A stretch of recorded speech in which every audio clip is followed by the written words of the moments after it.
په پنجشیر کې د احمدشاه مسعود د قبر د یوې برخې ړنګېدو غبرګونونه راپورته کړي. دا چې کرزي، عبدالله، سیاف او نورو څه ویلي، جزئیات یې همدلته وګورئ او چینل هم سبسکرایب کړئ. یو ځل بیا په ټولنیزو رسنیو کې د احمدشاه مسعود د قبر د یوې برخې د ویجاړېدو ویډیو خپره شوې. په دې ویډیو کې لیدل کېږي چې د هغه د قبر په سر هغه تیږه چې د هغه په اړه لیکل پرې شوي ړنګه شوې او پر ځمکه پرته ده.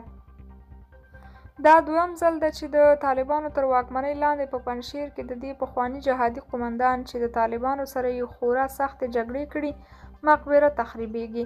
له دې وړاندې داسې راپورونه هم خپاره شوي چې طالبانو په کندهار کې د دې ولایت د پخواني قومندان جنرال عبدالرازق مقبره د موټرو په تمځای بدله کړې ده.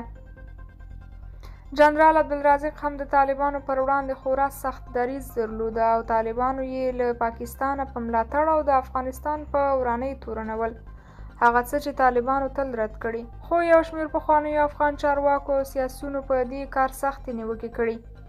کرزي لیکلي، په ډېره خواشینۍ سره مې خبر ترلاسه کړ چې د افغانستان د ستر مجاهد او ملي قهرمان شهید احمدشاه مسعود د مقبرې ډبره د مغرضو کسانو لخوا ویجاړه شوې ده.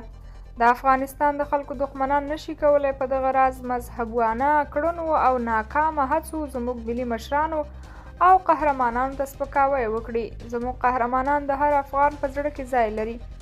له اسلامي سرپرست حکومت څخه غواړم چې په هیواد کې د مشرانو د مقبرو ساتنې ته په کلکه پاملرنه وکړي او د پردیو د مخربو کړنو مخه ونیسي.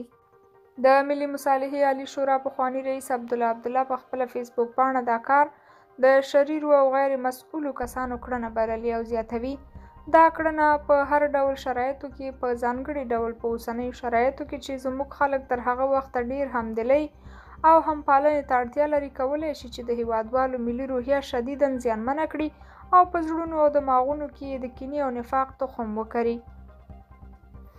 پخواني جهادي قومندان عبدالرب رسول سیاف هم بیا په خپله فیسبوک پاڼه د عمل د دین خلاف او د انساني ارزښتونو ضد بللی او زیاتوي، داسې ډول کړنې د ملي یووالي پر وړاندې کلکه ضربه ده.